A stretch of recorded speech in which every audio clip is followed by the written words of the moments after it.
What's going on, ladies and gentlemen? It's your boys over here at 3-Man Weave. I'm your lovely co-host ZD in the building with CJ, man. And we coming at you guys live on a Wednesday. It's August 20th. And yeah, man, we feeling good. We doing 3-Man Weave, man. We back at it again in person. You guys know the deal. Back to back, man. You guys know the deal already. We got an action-packed outline for you guys today, man. We're going to be diving deep into our MVP predictions. Then we're going to get into our offseason files, which is over the New York Knicks. And we're going to talk about Western Conference win totals, man, over under. So, CJ, how you feeling today, bro? How you doing? Dude, I'm doing great. Appreciate you pulling up as always. Oh, I think appreciate we talk about it all the time. I think just shooting hospitality is crazy in person, bro. It just hits a little different. Kind of like I said, last pod kind of brings me back. You know what I mean? Like where it all started. So, doing great. Worked and then went to the gym, got a good little workout in. It was like an hour, and then wanted to come back to the crib and make sure everything was set up by the time you got here. So, we didn't waste too much time, but I feel you. Yeah. Of course we chop it up and we do our thing. And so I'm doing great though. I'm excited for this episode. There's a lot on the docket, like ZD was saying, just said, and ready to get into these win overs for over under for the win totals, and then the MVP voting. I hear there were some people on TikTok that were kind of talking TikTok, crazy about the boys' predictions, but we'll get into that, bro. But I'm excited, man. It's a good day. Can't complain. And anytime I'm able to chop it up with you about hoops, it's always a good time. Day, right? Yep. Any day above ground is another opportunity to be great, man. I'm feeling good as well. Like I said, I was recording content today. I was working on some stuff for 3-Man Weave. I was also recording for A-Town Down, and then rolled over here, man. Now I'm with my boys. So CJ showing love, man. Yes, sir, I'm showing love. 2600 to the OG spot, but yeah, man, we feeling good. We in the building, and let's just hop right into it, man. Bro. Starting right off. Yeah, we're gonna go over our MVP predictions. This is for the 2025-2026 season, and we're gonna start it off hot, man. Starting with number 5. It's none other than Giannis Antetokounmpo, man, from the Milwaukee Bucks. And yeah, I wanted to shout out Angry Pear on TikTok, man. I heard you said Giannis at 5. What are you talking about? Well, I'm about to get into that for you, man. The number one thing for me is just the roster that's around him, right? If we look at what's happened over the last few months, obviously with Dame's departure, they've added Miles Turner, so they've gotten a nicer big. They did lose Brook Lopez as well, which honestly I think people are going to overlook. Yeah, I think that a lot of that pressure goes back onto Giannis, and I think when you factor that in, along with voter fatigue, obviously, I think that's why Giannis ends up finishing 5th in our ranking. He's still going to average. We were just talking about it off camera. 32, 12, and 6 assists, maybe even 7 assists. Yeah, like it's going to be a crazy year from him. Couple blocks, no doubt. Like he's going to get all of the counting stats, but it's really just how many wins is his team gonna, his team success, man. How many wins can the Milwaukee Bucks really rack up? And hey, man, if the Bucks make us eat our words, then so be it. Giannis is definitely going to finish top 3, and you're going to be right. But just over here at 3-Man Weave, we just personally think that Giannis Antetokounmpo is going to finish 5th, and there's nothing wrong with that, bro. It's still, it's really just recognition of how great of a player he is, to be honest. The fact that he's going to finish in our top 5 and most likely not be on a super great team kind of speaks to his greatness. So, right.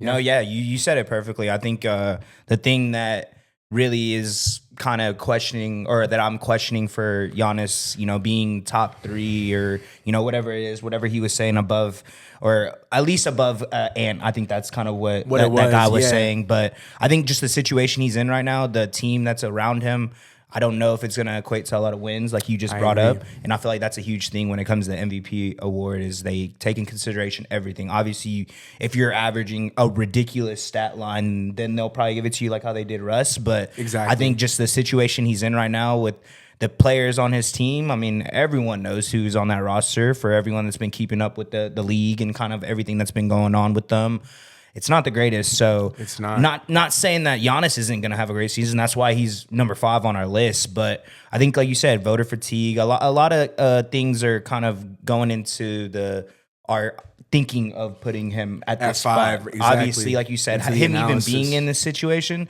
Giannis is one of the best players in the league. We all know this, but like I said, they think about the record. It's like the storyline, what's going on, this and that. And like we're saying, if he ends up being a top 4 seed, then he'll probably be higher. But at this point of the season, or at this point where we're at in the calendar year, we don't think he's going to probably be that successful as a team. You know, him as a player for sure. But Yeah, I think counting that stats. I think that's kind of where, you know, why he ended up being good here. analysis. But, you know, I think Still solid, yeah, bro. we all know the type of player Giannis is, Yeah, and man. he's one of the greatest of our generation. So Yeah. I mean, it's not disrespect, and I feel First like that's Hall of Famer. Oh, like, without a doubt, he's proven, one of the bro. greatest Bucks of all time. Bro, what? He Yeah. might be the greatest, Yeah. honestly, over Kareem, just Yeah. because like he's proven himself and we've seen what he can do.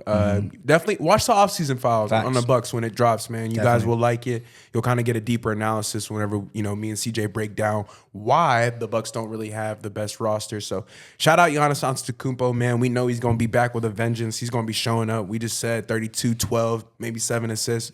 So we're excited. We're going, we got him at 5, solidified. But moving right along, man, going on to number 4. We heading out west, man. We going to the Minnesota Timberwolves. You guys already know. It's none other than Anthony Edwards, man, at 4. I think this is kind of is his time. I think we've seen his ascension last year with the 3-point, really. We saw him really I think he was leading the league in 3-pointers made. So that's a major accomplishment and really just a step in the right direction for Ant. And I think the roster around him is a little bit better, especially, comparing it to Giannis's case, right? You have to factor in that the Timberwolves do have a better foundation around Anthony Edwards. And I think he's just ready to take that leap, man. I'm expecting 28 points. I'm expecting a lot of assists, 6, 7 assists, and he's going to give you 5 rebounds. And if the Timberwolves can get over 50 wins, and we're going to go through the Western Conference win total a little bit later in the pod, I think Ant is going to be a solidified, for top 3 MVP candidate, man. I think the NBA is really waiting for him to take that jump as well. He really leans into the narrative. He says he's not the face of the league, but we know that's not true, man. Right. We know Anthony Edwards is here, and he's going to be here for a long time. So I think Minnesota's ready to help him take that next jump. We've seen what he could do with Julius Randle in the playoffs. They've made back-to-back Western Conference finals. Can they get over that hill? It's yet to be seen.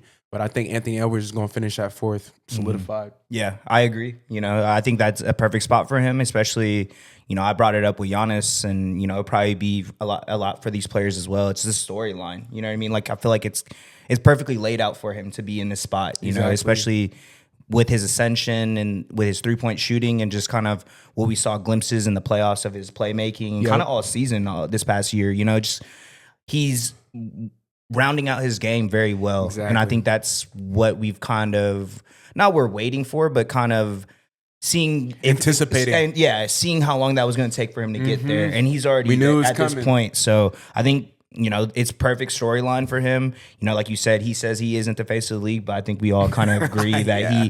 the Wembys of the world, Exactly. those are like kind of this newer generation, who Shea, who we're going to see for a long time. And I think it's a perfect spot for him, and especially because the team around him, they're with that Julius Randle acquisition this past year. I feel like we saw what they could good, man. do in the playoffs, and I think Embarrassed my Lakers.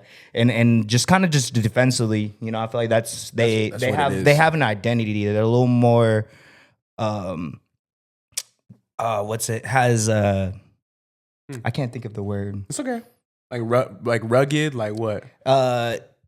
What would we say whenever a team is very You talking about continuity? continuity? That's the word I was looking for. There you go. There you go. There you go. Come on. Come on. Y'all saw it live. Yeah. Continuity. They Yeah. have continuity as a unit. I got you. And I think building off of this past season, obviously, Rudy Gobert is still kind of the question, Right. seeing what he can be. We talked about that in our offseason file. Yeah, we know what he can be, but I think Anthony Edwards is gonna take another leap in his game, like you said. I wouldn't be surprised if he averages like around 28 and maybe even like 7 assists. That's kind of exactly. where I'm leaning to, because I think he's going to be more of a facilitator for them, because that is this position. take. That is the position on the Timberwolves that where they're kind of lacking. I think they're going to rely on him more, and I think he's going to be able to step up to the plate and do what he does. So. Yeah, bro, he's gonna do what it do, and I think it's gonna put him at 4th. I mean, we're hoping for a long season from him, and hopefully, everybody on the Timberwolves can stay healthy, and he's got the roster to do it. So shout out Anthony Edwards, man, coming in at 4th on our list.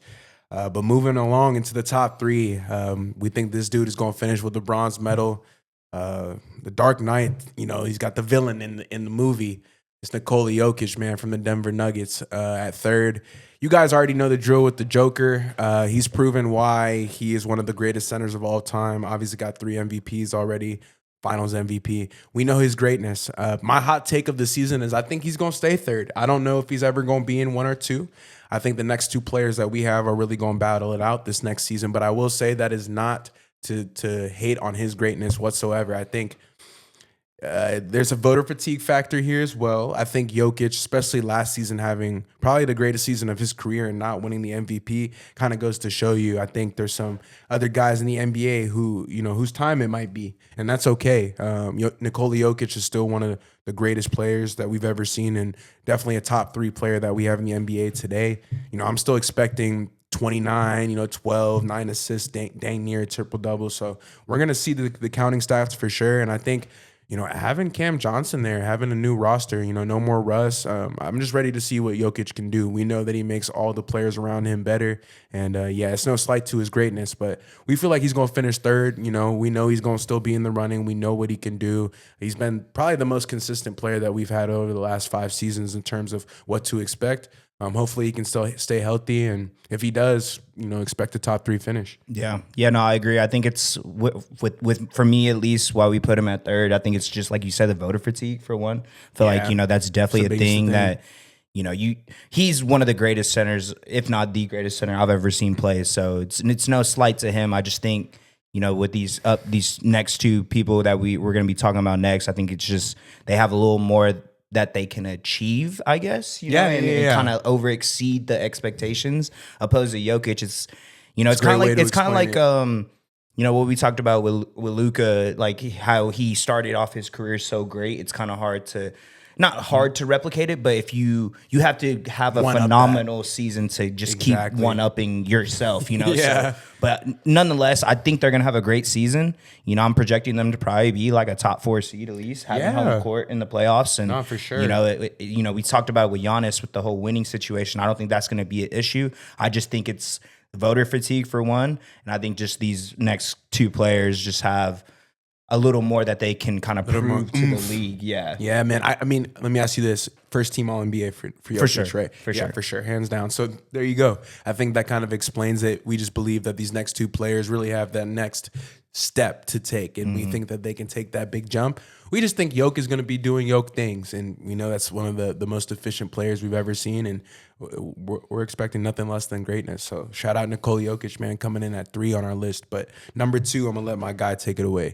Number 2, the reigning MVP, the reigning Finals MVP, Western Conference MVP, scoring champ, the one and only Shai Gilgeous-Alexander. Yes, sir. I think this is a good spot for him. I think you actually were saying that you think he is going to win. Yep. But I think this next guy, you'll see that who it is, and I think Shai's going to do what he has been doing for the past 3 seasons, so I don't think that's the issue. I think the wins is, we're probably going to still be the top team in the West, so that has no... We'll get into that later, yeah, too. Yeah, we'll definitely talk about that.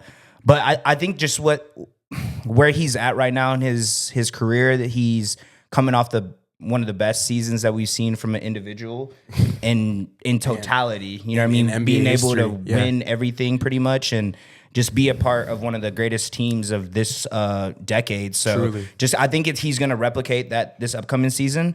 And yeah, I mean, there's not much. Yeah, not much to add there. I think for me, the reason I did have Shai winning over this next guy is just I believe in his consistency. I think he's going to be getting 32, 33 a game. And CJ didn't bring this up, but I think the assists are going to go up for him. Right. If he can improve from the 3-point line, great. He's going to get those extra 2 or 3 points, which is going to boost his scoring even more. But I think him as a facilitator, similar to Ant, we've already seen Anthony Edwards take that leap into being the team's main leader. I think Shai is already there, especially the way that he leads. It's more quiet. It's more on the court. He does it through action. But I think he's going to be looking to get other guys involved, and I think personally the NBA wants to see that, and if he can do so, I think it's gonna make that seesaw battle happen. And so I wouldn't be shocked if Shai does end up winning the MVP and going back to back. But we just think this next person has a little bit more to prove. And shout out Shai though, man. What he did last season, I think is a bona fide number 2. Like, even if you weren't watching basketball and you weren't diving deep into the analysis like how we are right now, you still got to give credit where credit is due. I think Jokic is like plus 310 on FanDuel. I think they got Shea at number 1 at plus 280. So FanDuel, the odds makers agree that Shea Gilgeous-Alexander could take home the MVP. But over here at 3-Man Weave, we got him firmly at second. But this next guy, man, this is the number 1 spot. Yeah, man, I'm thankful. Me and my guy CJ, we talked about this for a little second, but I believe in this dude, man, and it's with my Lakers, the one and only, the wonder kid, Luka Doncic. What more can you say, man? Just coming over to LA from Dallas, I think he's put in a tough position, and seeing him be so emotional, especially whenever he made his homecoming, I think that really sparked something in me. Just seeing like, okay, he wants to be great. Now he's gotten into the best shape of his life apparently over the summer. I don't read into that too much, but I am excited for what that can be. And we've seen what a healthy Luka is. He's dragged the Mavericks team to the finals. For me, I'm just ready to see him be the leader of the team. Last season, I think LeBron was still our main guy. He was still our vocal leader, and I think he's now passing off the reins to Luka Doncic and adding Ayton, Marcus Smart, LaRavia, and having Austin Reeves, Hachimura there. Like, I think Luka's he's gonna have some weapons to be able to utilize, and obviously he's a weapon himself. Look for him to get 32, 33 points a game. I'm thinking double digits assists and then probably 8-9 rebounds. And so as long as the Lakers can win around 50-ish games, I think Luka Doncic has a high chance to take home this MVP just based off of what Shea did last season and him having to one-up that. And I think Luka is coming in with a clean slate more than anybody else on this list. And I think that's just going to give him that oomph to really win the MVP. And that makes me excited, man, because I'm a Lakers fan, diehard, and seeing Luka win an MVP, his first one in a Lakers jersey, I think that might put a tear in my eye, low key. Yeah. No, it's this is who I told you I thought was gonna be winning the MVP. You know what I mean? So I think just off of everything that happened last season and getting traded, going to the Lakers, and then kind of trying to get back to full health. The fact that he had a whole off season to really lock in and get healthy, and kind of figure out the team and whatnot. Like you said, I feel like that was the main thing whenever he first got there, just kind of figuring out how to play with LeBron and Reeves and everything. I think coming into the season, he's going to be the leader, and hopefully he could kind of show us that on the court. Like you said, we know what he can do when he's healthy. He's going to put up the numbers. And I think if, I'm predicting y'all to be pretty good this season, bro, honestly. Yeah, I think he's going to be the huge, we'll talk about it the huge later. reason for that. And, if y'all get, like you said, 50 plus wins and he puts up the numbers, I wouldn't see why he wouldn't gets be the games winning the MVP. The MVP. Yeah. And the more that you talk about it, the more I see the pathway. I think I think it'll just come down. Like I said earlier, I don't know if you guys caught it, but I just don't know if Yoke will creep into the 1-2 because I just see Shea and Luka, the two pathways for them to get there. And so, yeah, I would love to see Luka Doncic win an MVP, man. He finishes at number 1 out on our list. And so to run it through with you guys again, we got Giannis at 5. We had Ant at 4. Nikola Jokic at 3. We had Shea at 2 and Luka obviously at 1. So hopefully you guys are rocking with that list. Comment below what you guys think. And yeah, man, that's going to do it for the MVP predictions, bro. Yeah. It's going to be a good season. Yeah, it's going to be really good, man. I'm super excited, We'll bro. see if we're right, for sure. If we're right, man, we told y'all so. We told you y'all. so. Come on. Before the season even started, too. Come on, Yes, sir. now. Yes, sir. We do this, man. Yeah, but with CJ, let's break down the offseason files. Let's do the New York Knicks for him. Yeah, let's get to it, man. So, for everyone that doesn't know, we've been doing this segment of our show that we call Offseason Files, where we dive deep into a roster and figure out. Firstly, we say the 3 players that they are going to build around, and then next we do the cap and financial situation, and then lastly we'll do their on and off the court improvements that they can do. Exactly. So this episode, like ZD said, we're going to be doing the New York Knicks, and of course their number 1 player that they're building around, the one and only Jalen Brunson. I feel like with him, just seeing what he's been able to do these past couple of seasons, I've told the audience, I've said it multiple times in podcasts,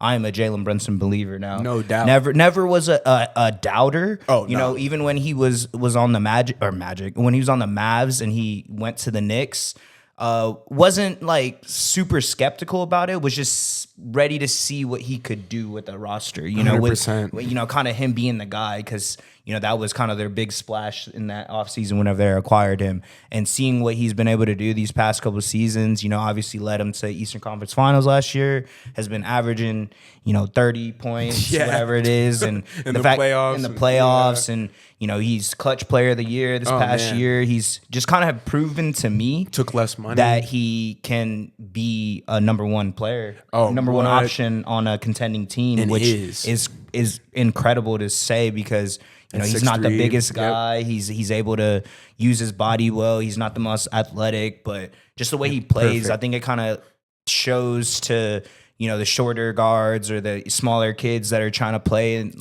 basketball that, you know, you could still be very efficient and still, you know, win games for your team. So Jalen Brunson, number one. Any other thoughts that you would like to say? I would just like to say, you know, taking $11 million less than the max yearly.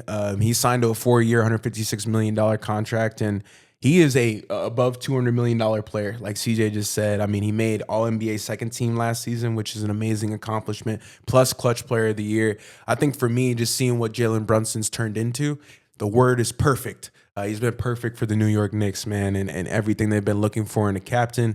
And Melo's given him his blessing. You know, all the New York Knicks legends have given him his blessing. I think Jalen Brunson is he's really making a pathway to the Hall of Fame, to be honest, man. If he continues to play this way, and we see the level that he's able to bring his team at too, man, I think he brings out the best in every single guy on this roster. So you explained it perfectly. I just think Jalen Brunson is he's going to be here for a long time, and I wouldn't be surprised if he makes, you know, second team All-NBA, first team All-NBA this season, man. Yeah, I wouldn't be surprised. All-Star. I mean, he's going to do the same thing that he's been doing for the last 3-4 seasons. So shout out Jalen Brunson, man. Definitely the number one player that they're building around. But yeah, I'll go into number two. Yeah.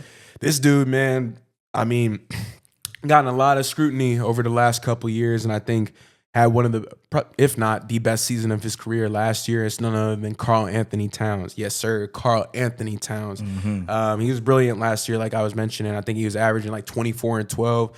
For me, it was just his ability to really work off of Brunson in the pick and roll, and all the stress that he was under coming over from the Minnesota Timberwolves, man. New York Knicks, that's a hard team to play for. It's in the bright lights of New York. It's not easy to play there. I think Cat really showed us what he could do, and he's proven that he's the best shooting big man in the league as well. That's also a dangerous threat that he's always been able to have to his game. It's that three-point shot, and just seeing his ascension and what he's grown into as a player, I think him working with Brunson has been the best for him. I feel like that's been the reason why he's had such a bump in his offensive production, is because he has a Jalen Brunson to play off of and counter. And so we really saw Karl Anthony Towns do damage last year, and we were talking about him, man, seeing him in All-Star. He also made All-NBA as well. I think he made All-NBA third team, so he got the nod too. And yeah, just seeing Cat, man, really grow into the type of player that he's become. I mean, he's worth every single penny that they're paying him. I think they're paying him about $53 million this year. He's on a max deal. It's like 4 years, $220 million, if I have it off the top of my head correctly. So very expensive. He's the most expensive player on the roster, but I think if you're getting all NBAs out of your most expensive player, 24-12, you know, like there's nothing to complain about from me. So I think Karl Anthony Towns has stepped into that, you know, beta role, you could say that second option role very, very well, and we've seen him thrive. Yeah. No, yeah, you know, we talked very highly of Cat this past season. Man, you know, bro. he Especially was you. Yeah, no, because he was one of those players where, you know, we saw what he could do in Minnesota. I was a Cat doubter, to be honest. Really?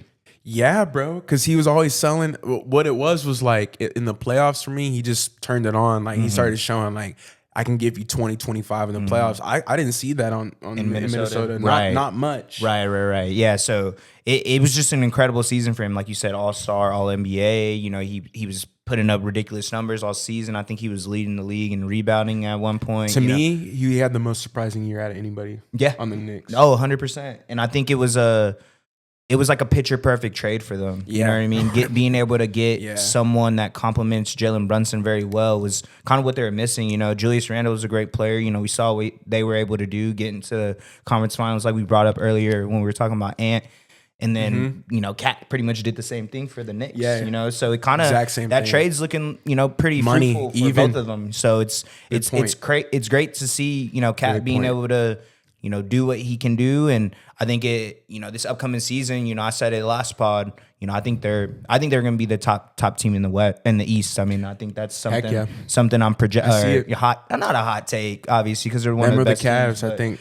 I think just what he was able to prove to me this past season, I don't really see it regressing. Maybe like rebounding, or maybe certain I agree with aspects of that. the game. But I think offensively, he's still going to be great, and he's still going to be second fiddle, but still have the opportunity to just be the number one guy, The first when he option, needs to. yeah. So I That's a think good way it's to a explain perfect situation. Yeah, for the he's Knicks. found like perfect balance. Again, when using the word perfect for Brunson, I think Cat's been perfect for the Knicks too. So yeah, it's a good one. Yeah. So going into our last person that we think the Knicks are building around, OG Anunoby. I feel like OG is one of the best two-way players we have in the league, and No doubt. when he's on, we know what he can do. And I feel like the thing with them, like I think we talked about it when we were doing their win total over under. We kind of brought up that they aren't the greatest defensively. That is not because of OG Anunoby. Exactly. He is, I would say he's like their point of attack defender. He's the one that really locks down, but Yeah, him and Bridges be trading off, bro. exactly. And I think just what he's able to do, like on the offensive side of the ball as well. I feel like it gets overlooked because of the other two players that we just mentioned before. I think they're averaging almost close to 30. He's averaging like 18, but he's giving you elite perimeter, just defense in general, really, because he could kind of do everything. And Almost I think that's 50% from the field too. exactly, yeah. It's super efficient, and one of the best defenders when he's fully healthy for a whole season. I think he's one of the players that kind of gets overlooked at sometimes because he's not the flashiest. He's not dunking on everyone, but he's efficient, and I think whenever they need him, they know that they could call his number and defend the best player on the other team. So. Exactly. Yeah, he's been ideal for them, man. And coming over from Toronto, we know the type of player OG's been, rough, ruggedy type of player, and he's done the same thing for the New York Knicks, and that's a place where you want to do that. He's gotten credit for the type of player that he's grown into. For me, it's just his driving and mid-range game really expanded. I mean, we have it in the outline, but I think his upside is extremely high, especially on the offensive end. We know what he can bring to the defensive side of the ball, and like CJ was just alluding to, that really helps Brunson, Cat out, right? With they're handling the offensive duties, and that's great, but somebody's got to guard, and OG Anunoby doesn't mind doing that. So like I mentioned too, shooting 48%, 49% from the field, that's extremely efficient, getting you 18 a game and guarding the opposing team's best player. I mean, what more can you really ask for, man? So shout out OG Anunoby. He's on a bit of a more expensive pricey, contract. Yeah, 5 year, 212. How do you feel about that?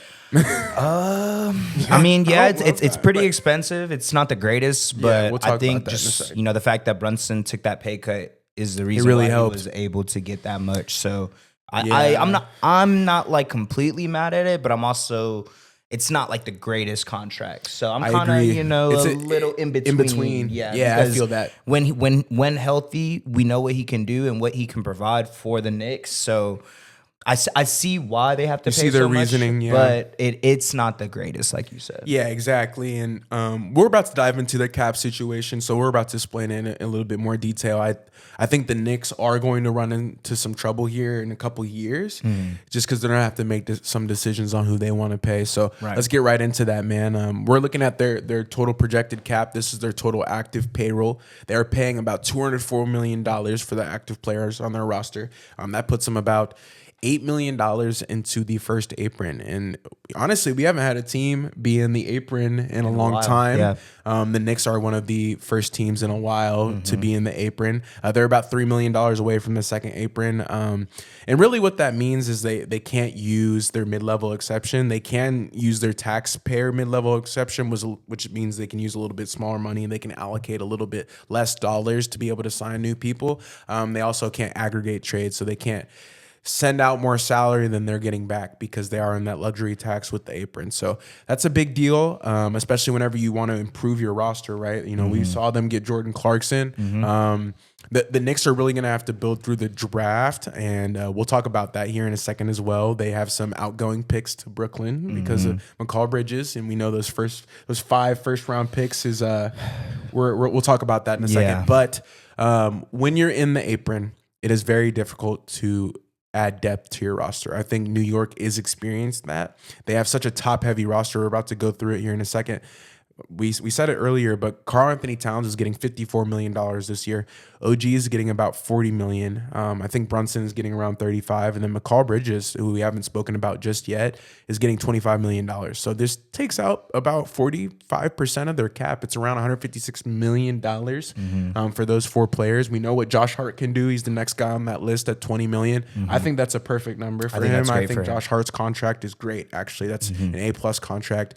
All those other guys above them, though, besides Brunson and potentially Cat, you may have to look at switching up what you do with OG and McCall Bridges moving forward. We know OG Anunoby becomes an unrestricted free agent, I think, in 28-29. We know Brunson becomes one in 29-30.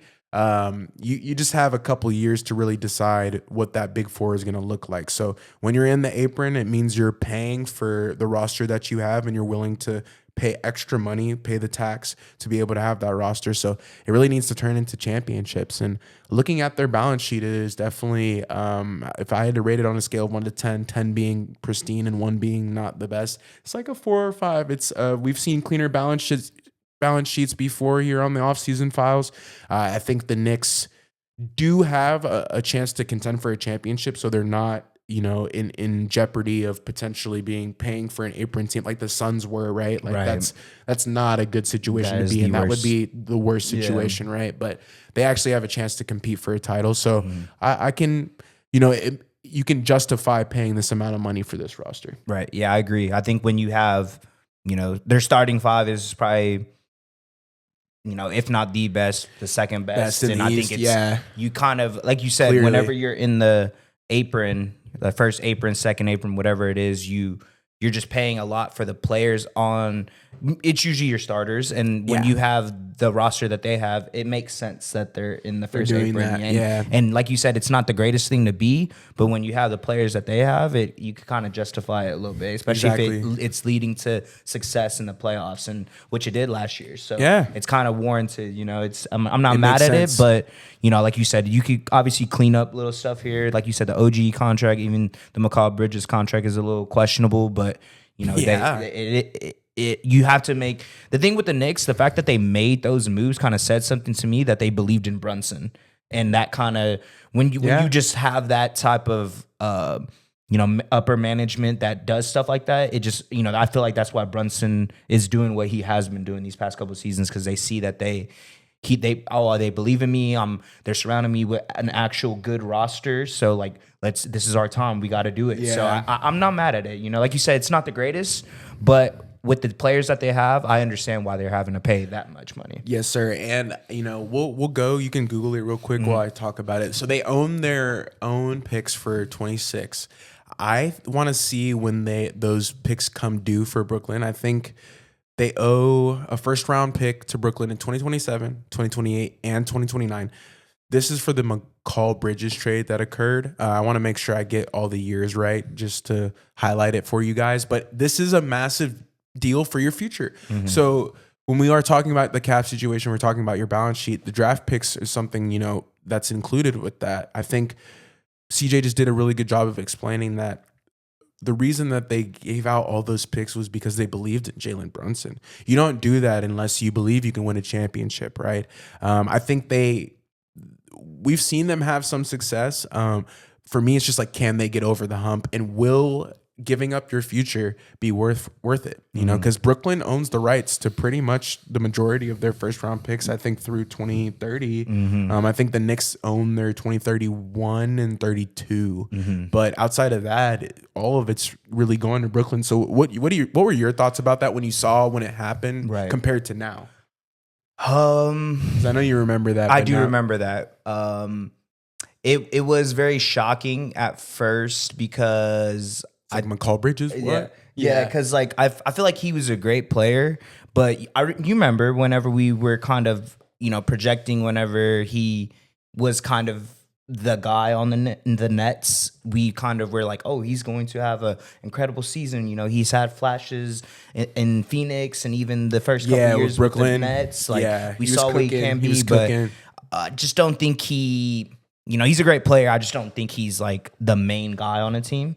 And I think when you gave up your whole future for that, it kind of is a little questionable. And I feel like the only reason why I'm kind of like less about it. Less about it is just because of Jalen Brunson and what he has became, and the fact that they got Cat and OG as well. So I think that alone, that trade wasn't the greatest. And I'm not taking anything away from McCall Bridges as a player. He's great. He's good for sure. I just don't think he's worth 5 or 6 first-round picks. I agree. That's the only thing that I'm way to very questionable about. But he's a good player. Yeah. I think he fits them very well. Right. I was initially shocked as well, and as we've gone on, because time has gone on, and we've actually seen Brooklyn had 5 first-round picks this year. Mm-hmm. We're starting to see some of those picks that Brooklyn's got years ago, and those trades that they had to make. I was initially pretty shocked along with CJ, but I think the way that I've seen it play out, just with them making the Eastern Conference Finals this past year and adding Cat, adding OG to the fold, and getting Josh Hart, getting their roster together. Mm-hmm. We've said it a couple of times so far, but they can contend for a championship, especially with the weakened Eastern Conference this year specifically. Mm-hmm. You never have to apologize for winning an NBA championship, even if you do trade 4 or 5 first-round picks. Right. So that's where my take is on it now. But we're about to dive into some of the on the court and off the court improvements that they can make. Right. Yeah. Number one on the court improvement that I think they could do, utilize their top heavy core. Yeah. We talked about it earlier. Cat, Brunson, Anunoby. They gotta be able to produce the way that they have been, or that they did last season. I feel like that's their main priority, that they should or better. Or better. Yeah, I mean Mike Brown and we talked about it last pod as well. I have high hopes for Mike Brown. I think the way that what he was able to do with De'Aaron Fox and Sabonis, I think he could not replicate it completely, but kind of bring in what made that duo so great and kind of bring it into the Knicks organization and figure out like similar plays. Just the 2-man game that they would probably be able to run is probably going to be not like more efficient, but just not godly. But I think it's different. It's going to be different, and I think that was kind of where I like that. Thibs was lacking a little bit. I think he just kind of gave it to Brunson and said, "Hey, do your thing, go get it." Which is it's great when you have a player at Jalen Brunson's caliber, but I think if you can kind of utilize more of your bench and kind of figure out where everyone fits and what their role is, I think that's going to be the main contributing factor for them to be able to win a lot of games this upcoming season, especially with the core that they have. I agree. I think it's very, very hopeful for the Knicks. Yeah, and when you're paying almost $160 million for that core, you better utilize it, man. We've seen them. They're a top heavy team, and there's nothing wrong with that. It's just you got to make sure that those guys are all aligned, and Brunson, Cat, OG, McCall Bridges, like that 4 out of those 5 guys are, could potentially be, have all-star type seasons, which is really, really great to see. Mm-hmm. That's it's important whenever you're a top heavy team, though, just to figure out what you can utilize and put guys in the best positions to succeed. I think Mike Brown is the person to do that. We've seen Tom Thibodeau do that over the last few seasons by kind of playing the starters maximum minutes. I don't know if that's how that's going to look for next year, but I do know that they'll be able to get guys involved, and I think those 4 guys are going to have a good season. Like you said, I think the Knicks are going to finish top 3, top 2 in the East, and I think it's going to be because of their top-heavy core. There's nothing wrong with that. So, that kind of leads me into my next point, though. If you have a top-heavy core, you got to worry about your bench, man. We saw the Jordan Clarkson, sign, and I think he was only getting paid like $2 million, which is it's not that much. Yeah, that's great for them. That's going to boost their bench a little bit. But going through it, Miles McBride, Yamasele, that was a good pickup. Kolek.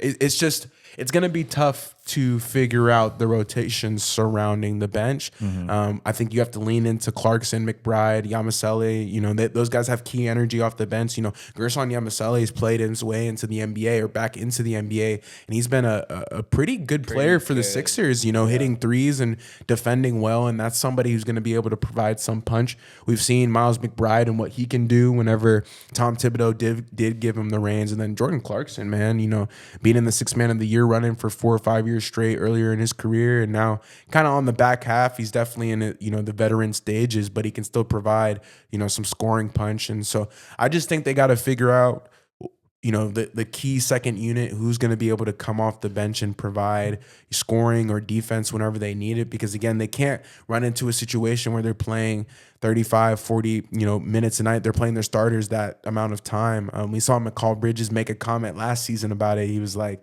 yeah, I don't know why we're playing this much, to be honest with you. And I think it speaks to the bench and the weakness there. And it's clear whenever you're in the first apron, like CJ said, it means you're paying for top heavy starters, and most likely your bench is going to be filled with veteran minimums or cheap contracts, and that usually doesn't add up to a lot. And so I think they're going to have to figure out their second unit identity.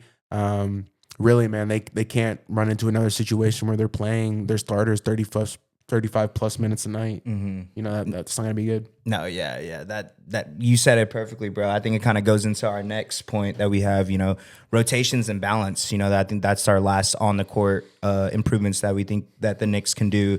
You know, kind of like where you were saying, you know, Thibs, kind of his ideology, you know, we talked about him a lot, and, you know, playing his starters 40 plus minutes a game. I think that Mike Brown coming in, he's definitely gonna have to figure out what rotations he should do, who's going to be getting, you know, majority of the bench minutes. And like you said, I think it's going to be Jordan Clarkson, Yabusele, Miles McBride. Like those are really good players coming off your bench. I think you just got to be able to utilize them and figure out where they can be their most successful at. And I think, you know, with those type of players, like you said, Yabusele was great with the Sixers. That's why he was able to get this contract with the Knicks. For sure. He was amazing. Just being able to be essentially like a spark plug. You know, it's not saying he's going to be dropping like 15 points a game, but when he's in there, I think he makes his impact is felt on the rebound. court. Exactly. Yeah, bro. Hustling, diving for a ball. Maybe dunk on somebody. Yeah, like he has that capability. And, you know, like you said, Jordan Clarkson as well, you know, one of the best bench scorers, you know, in the league right now. I think,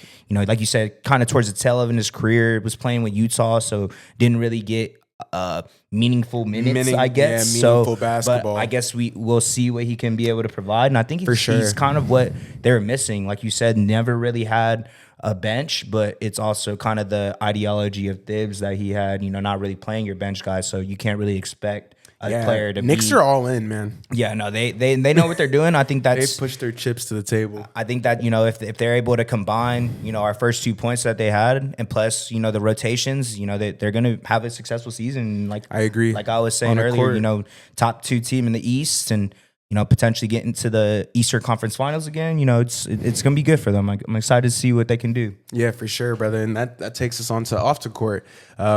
We spoke about this at length in their cap situation, but they just have to manage their first apron. You know, we talked about it, but they have some guys who are becoming unrestricted free agents pretty soon. And you have to make a decision on whether or not you want to extend guys. I don't know if the Knicks need to make a trade or anything like that. I just think they have to decide if they want to let guys walk or if they want to re-sign them. And that's a decision that they're going to have to make, and ultimately pretty quickly. I think they have about, you know, a 2-year window before those extensions or those talks really start to kick in and those bigger numbers start to hit your balance sheet. And it's very difficult to manage a roster when you're in the first apron. And so figuring out what you can do with the mid-level taxpayer exception, you know, getting guys on cheap deals, that's the way, you know, Clarkson was able to be here, man, on a cheap veteran minimum. But you just have to look to your roster, and honestly, you have to figure out, like, hey, is the Eastern Conference Finals as far as we want to go, or can this team really get to the NBA championship and win? Because ultimately, if you're just getting to, your roadblock and not hopping over, you're gonna have to make some decisions. And we spoke about it, but the Knicks are one of the first few teams to be in the apron, and they're paying for a hefty roster. And we've talked about it, but hopefully that amounts to wins. We've seen it in the regular season, we've seen it in the playoffs. It's just now time to figure out what they can do. Trying to get past the Eastern Conference Finals, but. Yeah, being a first apron team, they got to figure out some ways to manage that. And I think it just starts with figuring out who they want to extend.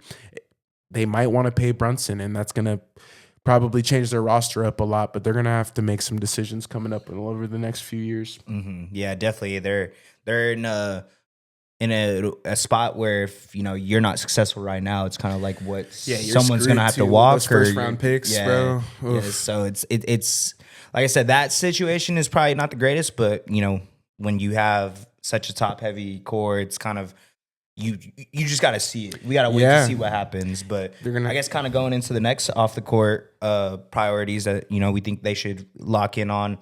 Building depth with their limited resources. You brought it up. They're in the first apron, so they're not able to have the freedom just to be able to sign and trade and get guys. So, like you said, a lot of veteran minimums and figuring out, who the development of the young core, like we keep bringing them up. Miles McBride, I feel like that is kind of their only young piece, draft pick that they've stuck and developed, and that they can try to build up. So I think that's really, the last thing that they can probably do. And, the fact that they are so top heavy with their cap space, it's kind of puts them in a bind.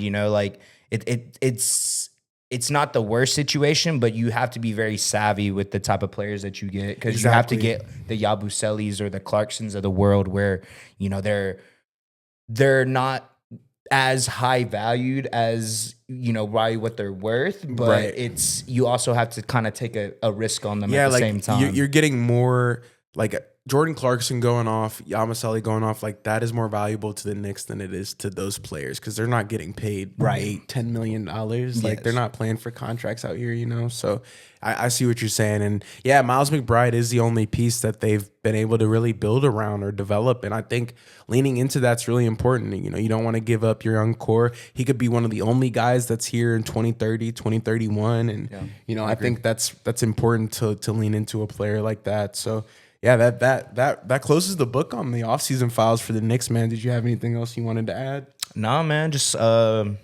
I think y'all are gonna have a great season, and I'm ready to see New York Knickerbockers. Yeah, I said it. I think last pod as well. Just whenever the Knicks or the Lakers, whenever these big market teams are good, it just makes basketball better. I feel like it's a little more exciting. People are a little more engaged. It's such a big market, so it's able to tap into a lot of like casual fans. So it kind of gives them a reason to keep up with the sport, and that's all that we really want people to be able to do. Just watch basketball, enjoy it for what it is, and when you have these big market teams doing that, it kind of gives them more of a reason to do it. For sure. And the Knicks are going to have a great year, man. We just went through their balance sheet. We know it's the top heavy roster. We know they're in their first apron, but clearly they can contend for a championship. So I'm excited to see them get an opportunity to do so. Mm-hmm. For sure. You ready to get into these Western Conference win totals, these over-unders, man? Yeah. Tell the people. Let's get it, your team has the most wins, so obviously we'll save the best for last. But we'll start from the worst to the best, unfortunately. Yeah. You ready to get into it? Yeah, man, let's get into it. So, our worst team projected win totals. Utah Jazz, 18.5. Man, I think we talked about this yesterday or Monday, sorry. 18.5. Man, I'm not going to lie. I think I'm going under. I think the Jazz are just in purgatory. They don't really have much going on out there. They're in tank. Trying to get AJ, I think that would be a crazy Deep thing dance there, bro. Man. But I just don't think they have a good roster, to be honest. I think just where they're at right now in their timeline. Obviously, they just got Ace, so when we were talking about them, I honestly forgot about that. But I think he's going to be a decent player his rookie year, probably not be the most efficient, but just kind of provide something that they haven't had in a while. And that's kind of just shot creation, shot making at moments. And, it's going to be a rough season. I think Walker Kessler is probably going to have a good season.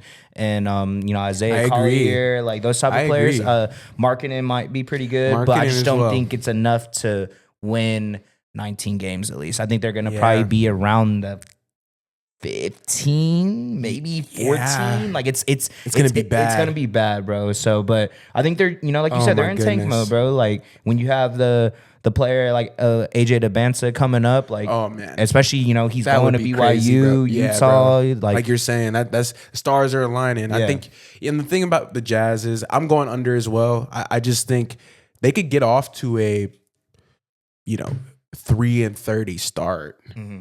Yeah. And it's like getting to 19 games just seems like winning 60 at this point. I think if they got over, it would be a success for sure. Yeah. Even if they went a little bit over, I think it just, they won a couple games that they probably shouldn't have. But yeah, man, I think this number is so low for a reason. It's the lowest in the NBA. Yeah, it's crazy. And there's a reason for that. I think the Utah Jazz are completely in tank mode. We haven't touched on them for the offseason files yet because they are they'll be one of the last ones we talk about. But the Jazz definitely have some question marks surrounding their roster and what's going to happen in the future. And like CJ's brought up twice, but yeah, getting AJ DeBanza is the number one thing on their list and figuring out a way to do so. And we talked about this too on Monday. The Jazz have not had a number one pick in their franchise history. So they are looking to get that for sure. And yeah, I mean, that's why me and CJ are going under. I think Larry Markkanen is going to have a good year. Want to see what Ace Bailey will do. He'll probably make an all rookie team, probably second team all rookie. It'll still be a good development year for the Jazz. I think Will Hardy is really good coach. He's been developing the younger players very well over there. Like you brought up Collier, Keontae George, Kessler, but they just don't have enough firepower to be able to get a W. Yeah, I agree, man. I think I'm hitting the under on that one for sure, man. Well, the next team up, man, is the Phoenix Suns. They're sitting at 31.5 wins for the over under. They got to get 32 for the over. Oh man, this one was tough when I saw it, but I'm gonna go over just barely. I think the Suns will get 33, 34 wins. I feel like Devin Booker's extension is really going to give him some juice. I think Jalen Green will also be a lot better. Yeah, me too. I think people are expecting him to be, getting like 18, 17 points a game. Like, nah, he's going to get 21, 22 a game on decent efficiency. And if that can happen, you add that up with Malawak, Ryan Dunn, you still have Grayson Allen. Their roster is decent, and I think it's decent enough, especially to win against the Eastern Conference teams, the bottom of the barrel. But yeah, I just think Devin Booker's going to have a good year, an All-NBA type season.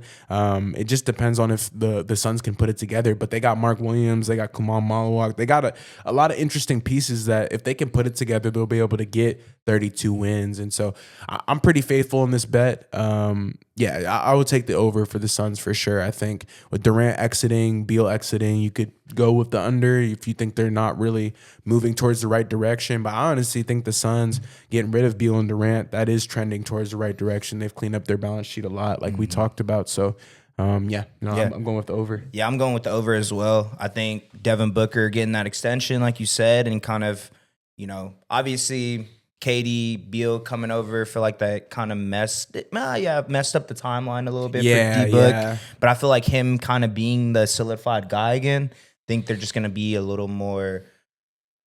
a little more continuity and figuring out, obviously Jalen Green is kind of the question mark. I feel like this is probably the biggest question mark for them. Yeah, but real. I do believe that he's going to have a better season than he did. Yeah, no doubt. Last year. And honestly, he had a decent season last year. I think it was just the playoffs. Just the playoffs. I think 31.5 is pretty low for them. I don't think that they're going to be a really bad team, but I don't think they're going to be also making like potential play-in team. Maybe that's kind of where I have them. I agree. But kind of sidebar, we did Eastern Conference win totals last year or last pod.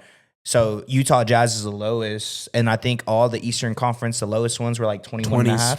Yep. And then it bumps up to 31.5 for the Suns. So I think it kind of just goes to show the Western difference. Conference. Yeah.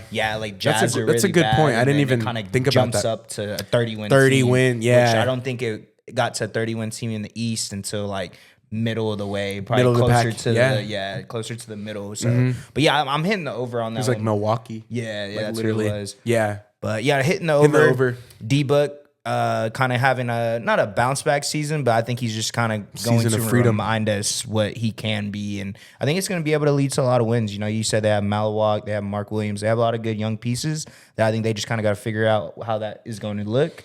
But when you have, you know, Jalen Green, D-Book, I think it's going to be an explosive backcourt that, you know, it's going to be exciting to watch, and they're going to score a lot of points. So, with their draft pick, you know, I think Malawak's probably going to be like all rookie team. I agree. That's kind of what I'm projecting as well. So I'm kind of hopeful for them. You know, it's like it sucks kind of what they've been through. Obviously, since making the finals, back somehow. Yeah, crazy. But I think they're not gonna be the worst team in the West. I can firmly say that. I think they're gonna be able to get around 32, 33 wins. That's kind of where I'm leading. I think it's just gonna be a battle out in the West. Yeah, the West is difficult, man. It's the wild, wild West for a reason, brother. Mm-hmm. Yes, sir. Yeah, going into this next one, New Orleans Pelicans, 31.5. Oh, man, we just did their offseason files last pod. On Monday. You know, we talked about them. Y'all will see that soon.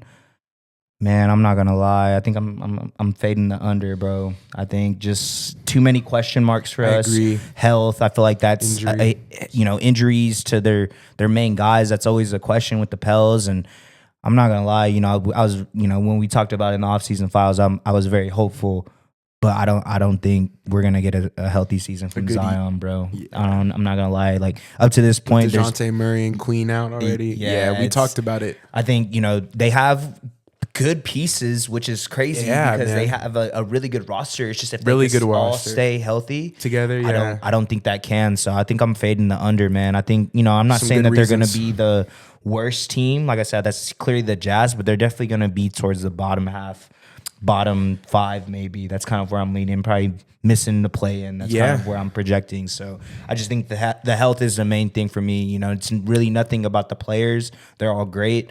But if your best players aren't on the court, it's hard to win 32 games. Yeah, man. And I'm going to have to agree with CJ. I'm going to hit the under. I think, we've spoken about Zion. We talked about it on Monday. But his ability to stay healthy is really the most important factor for me. We saw the interesting rookies they took. Like Derek Queen is hurt, but they got him. And they also have Jeremiah Fears.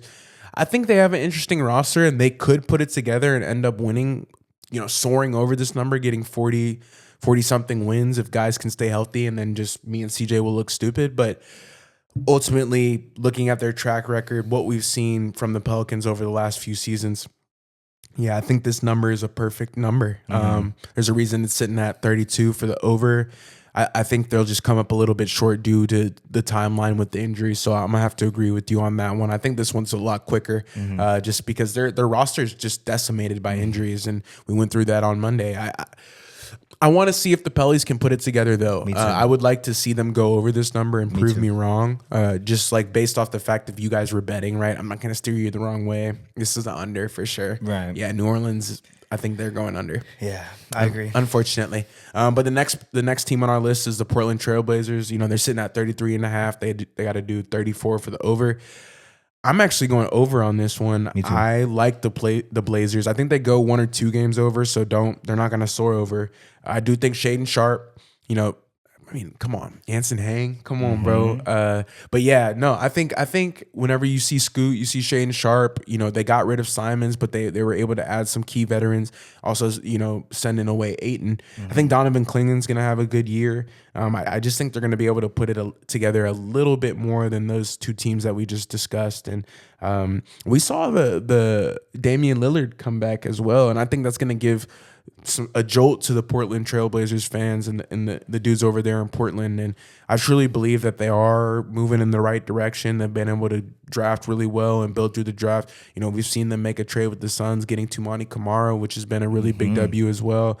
And I just think Portland's moving in the right direction. And clearly they're over under, their win total's creeping up. You see it, year after year.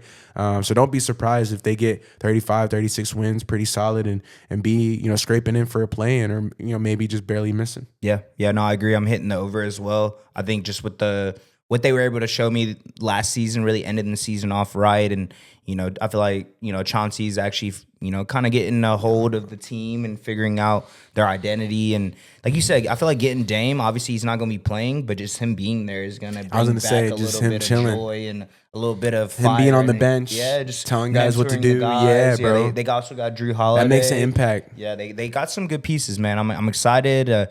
Denny, what he was able to do, and cold. Hopefully Scoot can have a good season, and I think just kind of trajectory for them. Like you said, Kamara as well. They have a good roster, so I think they're kind of set up really well, and I think it's going to be a good year for them. Like you said, their win total has been creeping up every year, pretty much.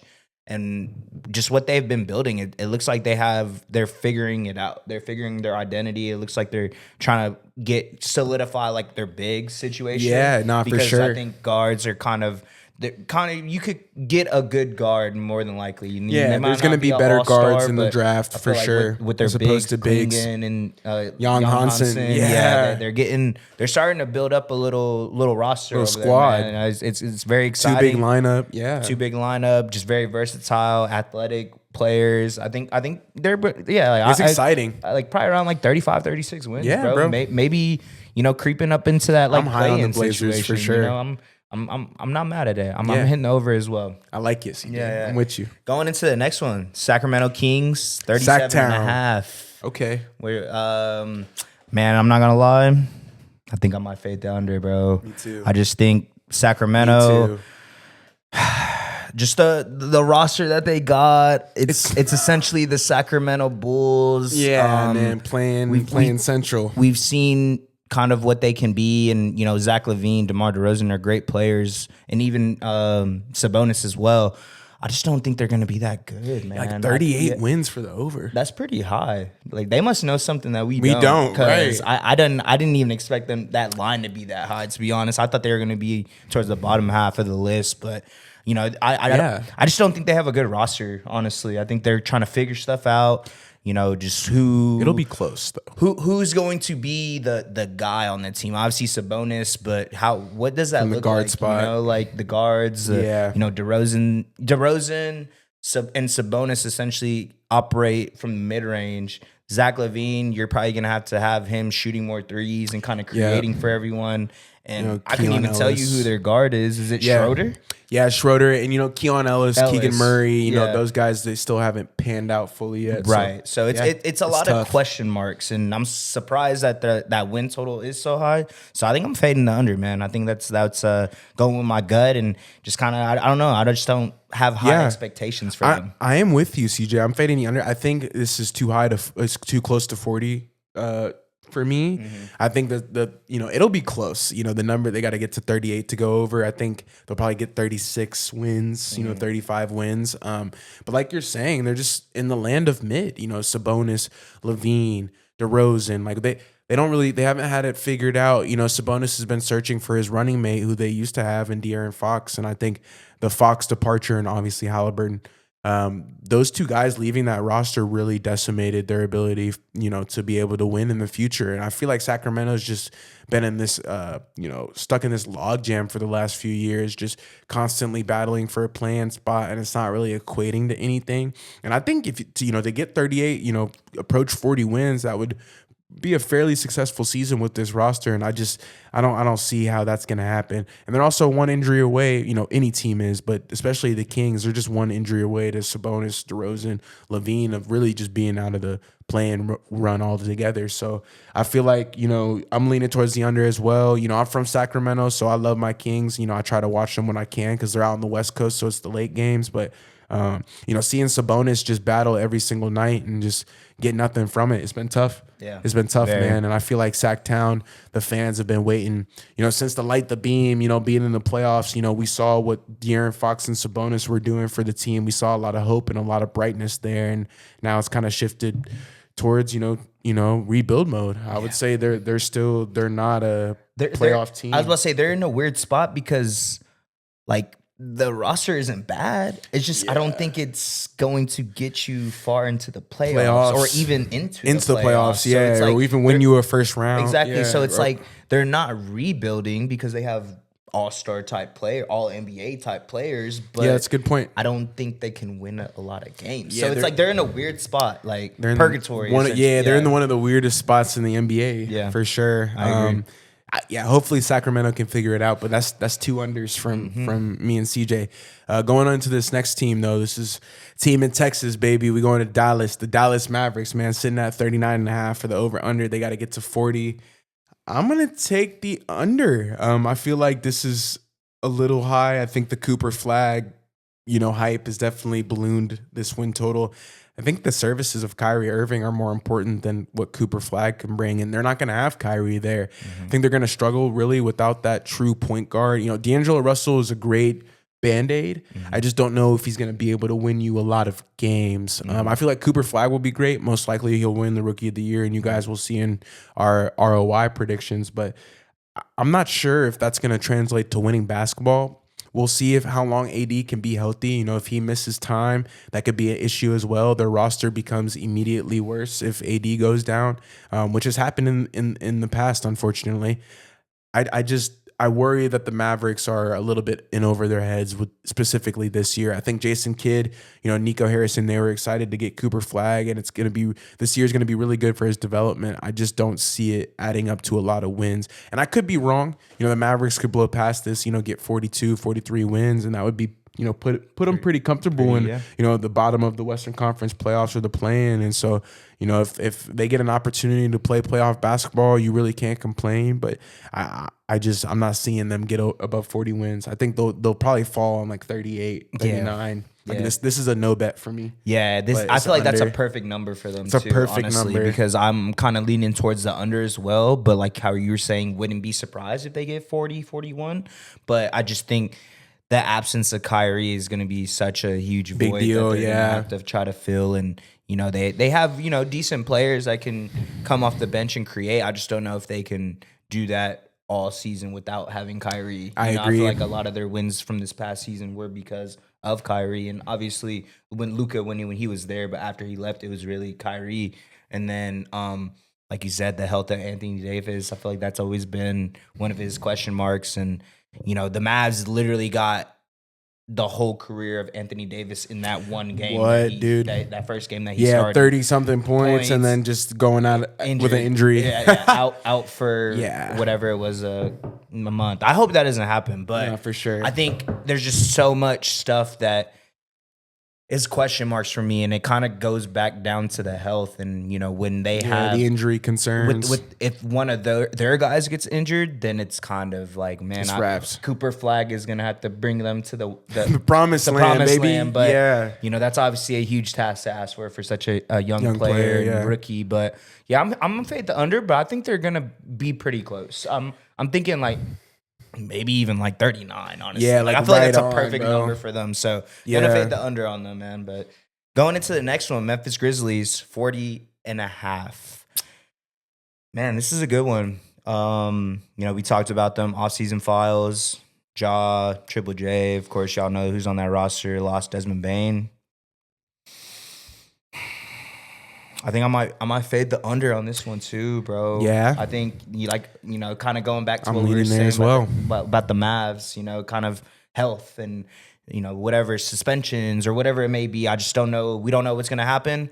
I just think with the roster that they have, we talked very highly of them. Gigi Jackson, Jalen Wells. They have a lot of good young pieces, Aldama. and their development staff is incredible. But I think when you don't have one of your guys, or if one doesn't stay healthy for a whole season, it's very hard to win 40 plus games. Especially in the West. In the conference or the division that they're in specifically, it's going to be a bloodbath, bro. So I think I'm fading the under, which is surprisingly. A lot of unders for the West. I think it just kind of...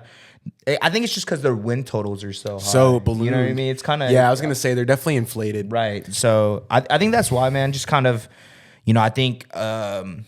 Ja or Triple J, one of them is probably not going to be able to play the whole season. Year, right? And I feel like that is such a huge thing for them, losing Desmond Bane, because he was their third guy that can kind of, if one of them got injured, he was kind of like their their factor. Next where it's guy up, yeah. and he did an incredible job of it. So yeah, no, I'm gonna fade the under, man. But I want to say like I see. barely missing. Yeah, I'm gonna have to agree with CJ. I feel, I have more confidence in the Mavericks than in the Grizzlies. I worry that the Grizzlies roster is not.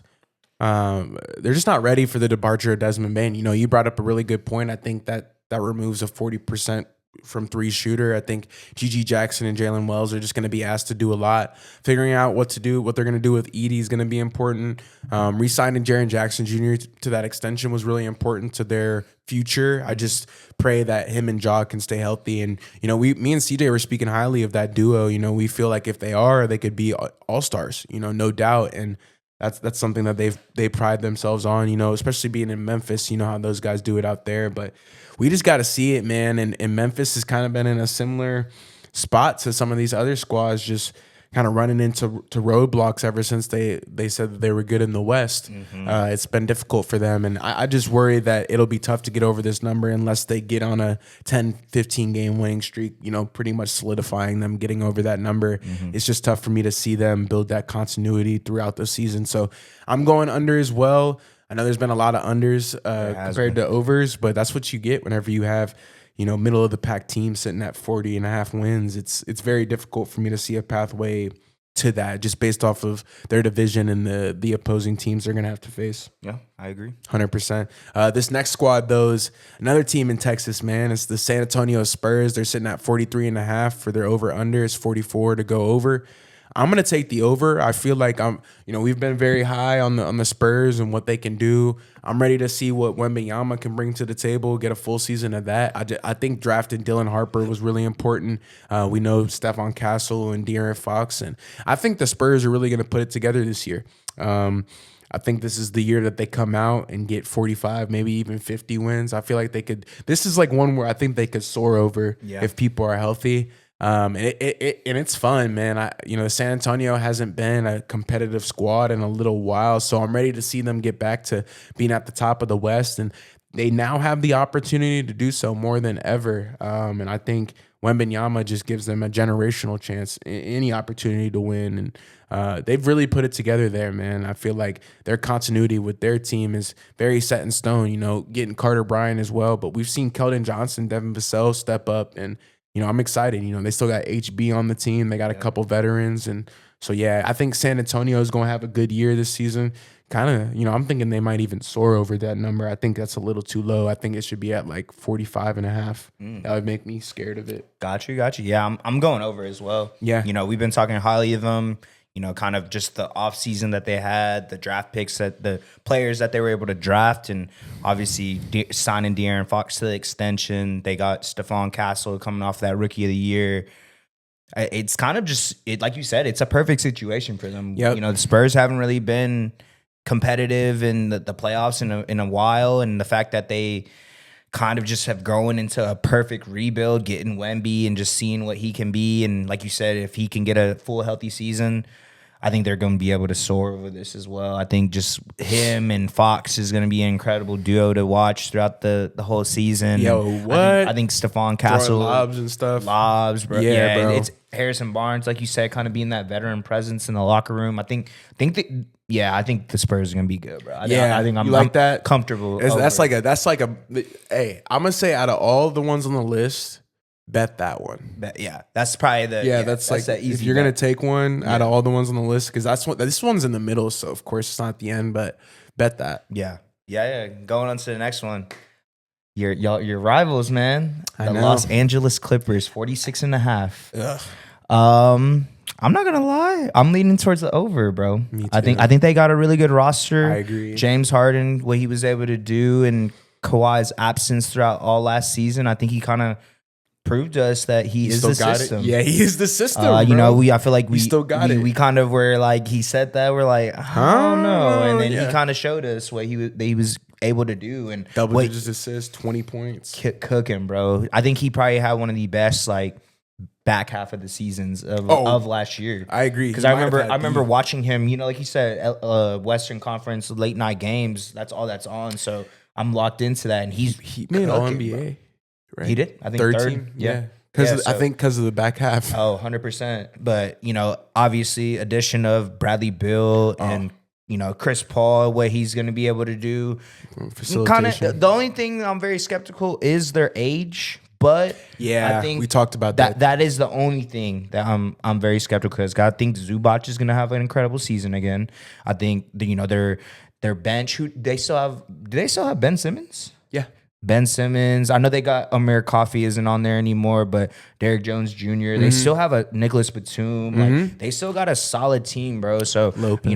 I wouldn't be Lopez. Yeah. So I wouldn't be surprised, honestly, if they hit that 50 wins. I was going to say that's kind of where I'm leaning. That's a little low for me. If it was around like 48 and a half, 49, I'd be a little more skeptical. And I'm not a fan of the Clippers. I think they're going to be able to hit the over. Yeah, bro, I'm with you, man. This number's too low. I think it needs to be at 48 and a half, maybe even higher than this next team. But yeah, I think the Clippers have a solid roster. It's just older. But if Kawhi Leonard is there for 2/3 of the season with James Harden being healthy, you got Bradley Beal in the mix now, who's going to be giving you 17 a night with Brook Lopez, Zubac. I mean, I think their roster, and we haven't talked about him, but John Collins as well, man. Just they had one of the they probably had one of the best off seasons. Yeah, bro. And we it's crazy. We just put out a carousel on TikTok, but we talked about the top 5 off-season moves, and we'll talk about that before the season starts. But getting Bradley Beal on that deal, that's crazy, man. Especially really for his services. And I just think the Clippers are one of the more underrated teams we have in this league, and they're starting to really creep into being a real contender. They're putting teams at danger of getting bounced out of the playoffs, and I think they'll make a top 4, probably top 5 seed at least. And I think they go over this number, not by much. It'll probably be 47, 48 wins, close to 50, but they can get to 50, man. Just watch out. They're a dangerous squad. I'm not a fan of the Clippers whatsoever, but I got to respect the number here. I think it's a little too low, so I'm going over. But I agree. This next team, man, is my squad. LA's in the building, the man. Real LA team. Yes, sir. The real LA. So stand up, man. Crypto.com arena, baby. 47 and a half wins. You got the 48 for the over. I'm going over, but I'm not going over because I'm a hype beast. I'm going over because we have Luka Doncic with a upgraded roster. I think DeAndre Ayton being in the mix gives us a better chance at the center position. And I just think LeBron and Austin Reeves are going to have a good year. I think the Lakers are looking for Luka to really step up. We talked about that during our MVP predictions. But if he's having an MVP-like season, we're gonna win some games because of that, bro. And we've seen what happens whenever our chemistry was gelling. Especially last year, we had some really good time. We went on that winning streak when we had some of the best defense in the NBA, and we won like 10, 12 games in a row, and that was really good, man. Like seeing the way that JJ had guys connected, the way we were playing connected defense. I think that's what's gonna lead us to go over this number. It's not really gonna be the offensive numbers, but I will say having LeBron, AR, obviously Luka Doncic, it doesn't hurt. And I honestly think this is a little low. I think the Clippers and the Lakers should be a little higher, a little closer to 50. But I think since we got there last season, I don't see any reason why we wouldn't get there again this year. I agree. So I got to go over, man. I'm going the over as well, bro. Okay. I mean, I told you, I think Luka's going to have an MVP season. I think this is his year. I think he's going to be on his like revenge tour type of vibe. And I think with just the player that he is, he can easily get you to over 48 wins. Man, I think I'm more leaning 50, bro. I was gonna say I'm kind of leaning towards 50. I'm not gonna lie. I think y'all could hit that 50 mark. I'm not gonna lie. Y'all did last year, barely, but you still did. And I think with the full season with Luka, I have no reason to really doubt that. Yeah. And like you said, Ayton, I like that. You got Marcus Smart. You have AR coming back from probably the best season of his career, and I think LeBron kind of towards the tail end of his career, but we know what he can still be. 25, 6 and 7. Exactly. And I think Luka is gonna replicate those numbers just better. And I think with the roster, like you're in the West, but Luka just is such a generational player, and he creates so much havoc on the offensive side of the ball. I think he's gonna just open up the game for everyone. And when you have a full season of that, I think it's gonna just bring back a flame, light a flame underneath everyone, and just healthy Luka. Yeah, bro. We've seen what he could full do, squad, bro. I have no reason to doubt him. Nah, point, Lakers honestly. over, baby. Over. This next one though, Golden State Warriors, 47 and a half. I'm fading the under, bro. Them That's very high for me. I'm not gonna lie. Like, obviously, Steph Curry one of the greatest point guards I've ever seen play. I think it kind of just goes back to what we were saying in the offseason files. They're just kind of contradicting myself in a sense a little bit with the Clippers. I just feel like the Clippers are a deeper team. Warriors, though, old, and they don't really have a bench. A good bench, and we right, still don't or really a know center. where Kuminga is going to go, and it's kind of looking like he's not going to be on the team. You know, we talked about this before, and you know, we brought it up in the news whenever it starts to come out. Right, But I just don't think they have the depth to be able to withstand an 82 game season. So I'm kind of fading the That's under. a great point. No, I wouldn't say by a lot, but I think they're going to be around like the 45, 44 range. That's kind of where I'm leaning. You know, it's pretty high. Like I would, if they had the line for the Spurs, then I'd probably say over. But I think, you know, 48 wins in the Western Conference with a lot of good young teams coming up, it's going to be tough for them, gonna be man. difficult. It's going to be very difficult. You know, like you said earlier, a lot of these teams are one injury away, but I think with them, it's just they don't really have someone on the bench that they can rely on. So it's kind of hard for me to hit that over. Yeah, bro, I agree. I think the Warriors are one injury away from being at the bottom of the West. And yeah, I think they've done a poor job over the last few seasons of building their roster, to be honest. You know, we haven't really talked about it, but since Jordan Poole left, I mean, they've had a ton of other people leave. And I think Jimmy Butler being there definitely put a Band-Aid on it temporarily. But they're now searching for that roster construction. I think Steph Curry can only win you so many games. I feel like they've been relying on him, and at age 38, 39, whatever, it's getting difficult for him to really carry a team. And the West is such a bloodbath that it's just hard for me to see them getting over this number. I feel like maybe it's inflated because Curry's on the team. That was the only. That's really when I saw this line, I was pretty surprised because maybe a whole season with Jimmy too. Yeah, maybe. But it's just this one I'm definitely leaning under, and it's just because of their roster construction. And like you brought up with Kuminga, there's a ton of questions around the types of players that are going to be out there. I think Pods, you know, what type of player is he going to be? Is he going to turn into somebody special? Is Moses Moody going to take that next step? A lot of question marks surrounding the Warriors. Dub Nation, you know, we're praying for you guys, man. But, you know, me and CJ, we got to take the under, especially, you know, for 48 wins. Like, it's almost 50 wins. That would be a really successful year for the Warriors with the roster that they have. So, you know, I think that number is too high. So I'm going with the under. I agree. But this next squad, man, it's none other than the Minnesota Timberwolves. You know, they're sitting at 50.5, 51 wins for the over-under. I'm leaning towards the under. I think this number is a bit too high. I think Nickeil Alexander-Walker leaving definitely hurt them.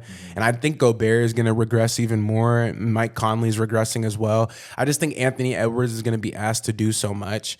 Julius Randle as well. Jaden McDaniels. You know, and if Dante DiVincenzo doesn't really show up, you know, it's going to be hard for me to see a pathway for them to get there. We know Naz Reid is good. We know what he can provide off the bench. The question really remains is just if Anthony Edwards can take that next step and really be the guy. I think that's kind of what determines the Timberwolves season. However, 51 wins is a lot of wins, bro. It's a lot of wins, and I'm sure there's a reason why that number is so high. Maybe there's something they know that we don't, but ultimately, I think the Timberwolves got worse this year. I agree. And so I just don't see a pathway for them to get to 50. Again, if this number was at 46.5, I'd be more comfortable leaning towards the over. But I think they get 48, 49 wins. I think this is like a no bet. Yeah, definitely. It's within range for sure. I just I see it's going to be hard for them in the West to get to 50 wins, and they'll be a good defensive team. You know, I think they'll still pride themselves on being a defensive squad. It's just, what are you going to get on the offensive end? Yeah, I'm leaning towards the under as well. It's kind of like you said, they got worse, which, I mean, yeah, it's not that crazy of a deal because their line is so high anyways. Right. But I think it's relying solely on Ant and what he is and his ascension even more. Like what else can he do to help us get wins? Yeah, and I think past that point. There's not another person that can really like facilitate or be the, you know, distributor of, unfortunately. Like, yeah, so it's you got Rob Dillingham sitting on a bench, man, not putting him in. Come on, crazy. Man. So yeah, I'm leaning towards the under. like you said, I don't think it's gonna be by a lot. If this line was lower, I would be comfortable going over, yeah. I just don't think with the roster that they have, like you said, Gobert, I feel like is gonna regress for sure. And Conley has been regressing the past 2-3 seasons. So just kind of figuring out who's gonna be, their point guard really, because Ant's their 2, obviously, and I just don't think it's going to be enough firepower for them. Unless Randall ends up having a All-Star year, he could. Then we might be looking a little silly saying this, for sure. I don't know. That's very high, especially in the West. There a lot of these teams. Yeah, it's going to be difficult. It's going to be hard, bro. Especially they're in our division, so we're going to be playing them a lot. They're going to play the Nuggets a lot as well. That's 2 of the top 3 teams. Yeah, it's only 31 losses if they go over. So yeah, leaning towards the under. But I still think they're going to have a decent season. They're definitely going to be a playoff team. For sure. Going into this next one, though, Denver Nuggets, 53.5 wins. Man, I'm not going to lie. I think I'm leaning towards the over. I think Jokic and just that roster that they have, kind of leaning towards it. I think they have a better bench now than what they had last year, and they were still able to win 50 games, with the roster that they had. Cam Johnson, I think he's a better version of MPJ.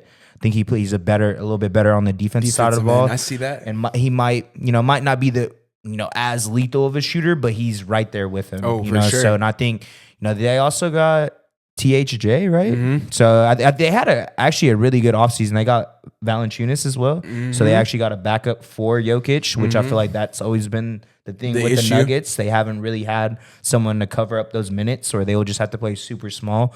But with just the offseason that they had coming off the year they just had, taking the NBA champions to 7, I think they're kind of going to have a lot of fire underneath them.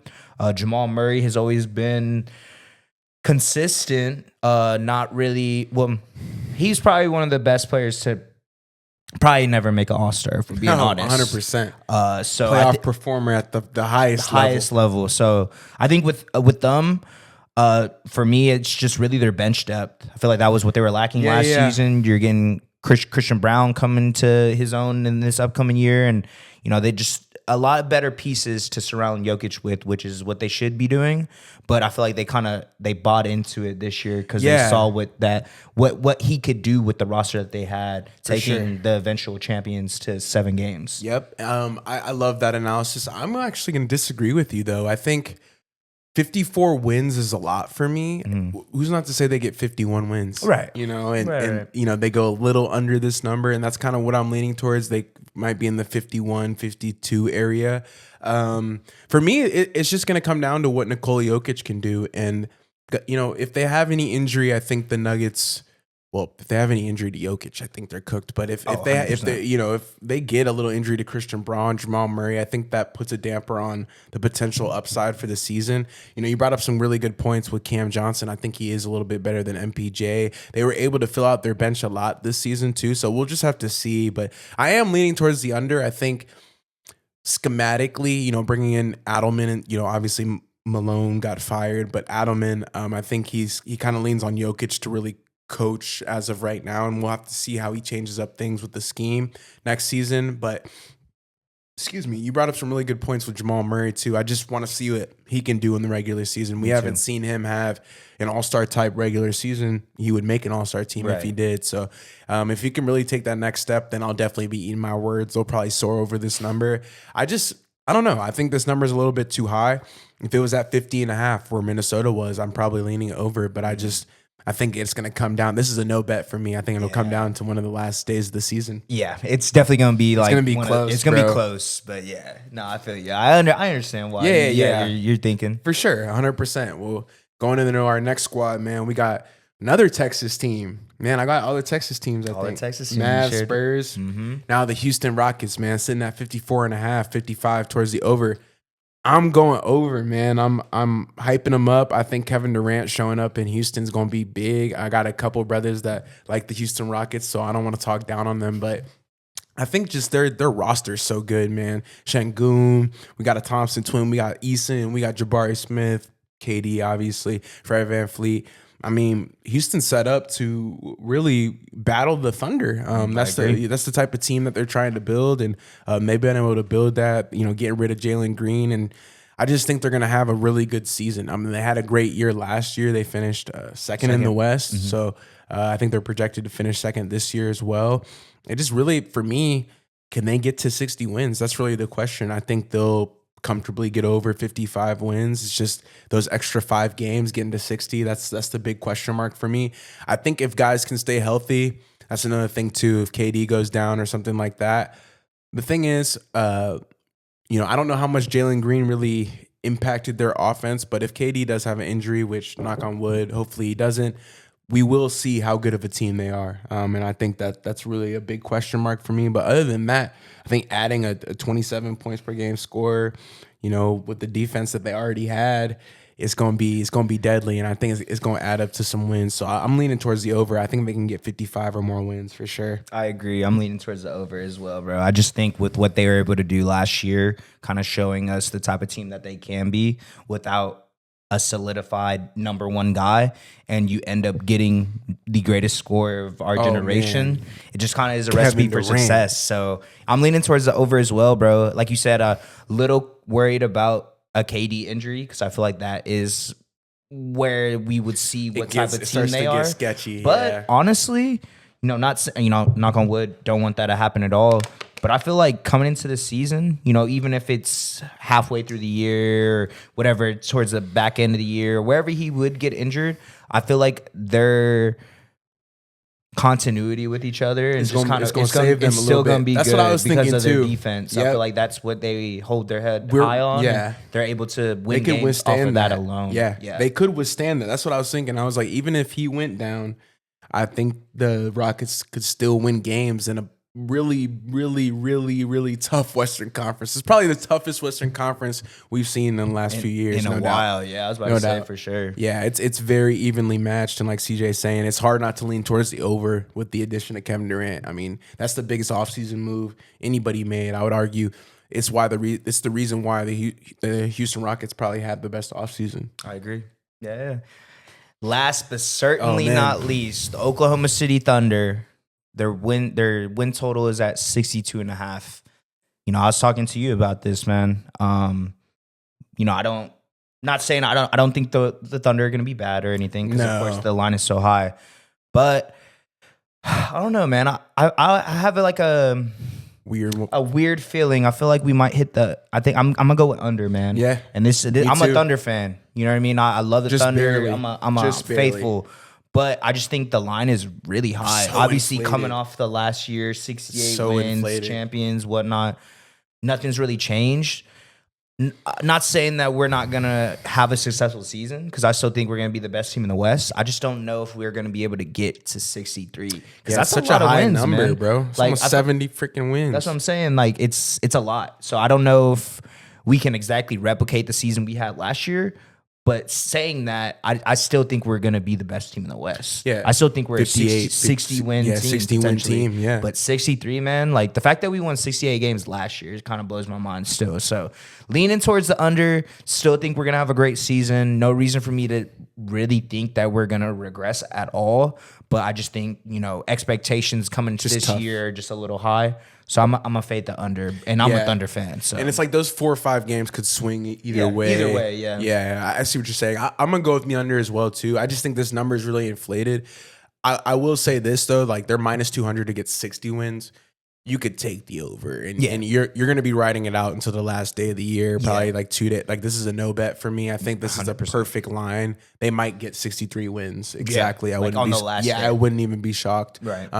For me, it's just seeing what they've been able to do over the last few seasons, not even just last year. I think there's a reason why this number is so consistently high. Obviously, they had one of the greatest seasons of all time last year, but it's just their roster's been together for so long. And the players that they did add, Hartenstein, Caruso, those guys can play with any roster. It's not like it's going to take away from your continuity or anything like that. And so, I think Dagnall's up for the challenge. I'm sure they would like to repeat. I just think all the teams too are going to be really gunning for the Thunder. Just being the defending champions. Guys definitely are going to come in, circle you on their calendar, and make sure coaches are going to be bringing their best schematic stuff.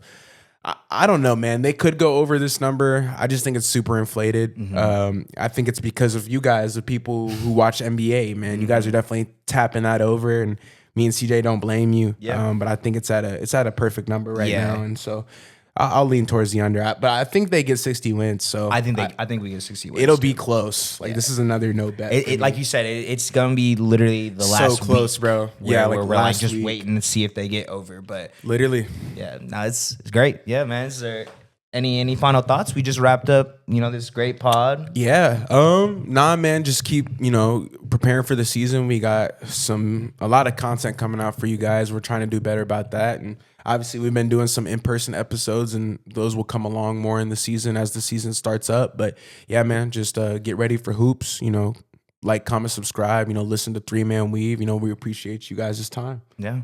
Keep watching basketball, man. Yeah, man. Keep watching hoops. That's all I got to Do say. y'all's thing, man. Yes, sir. All right. We'll see you next time, man.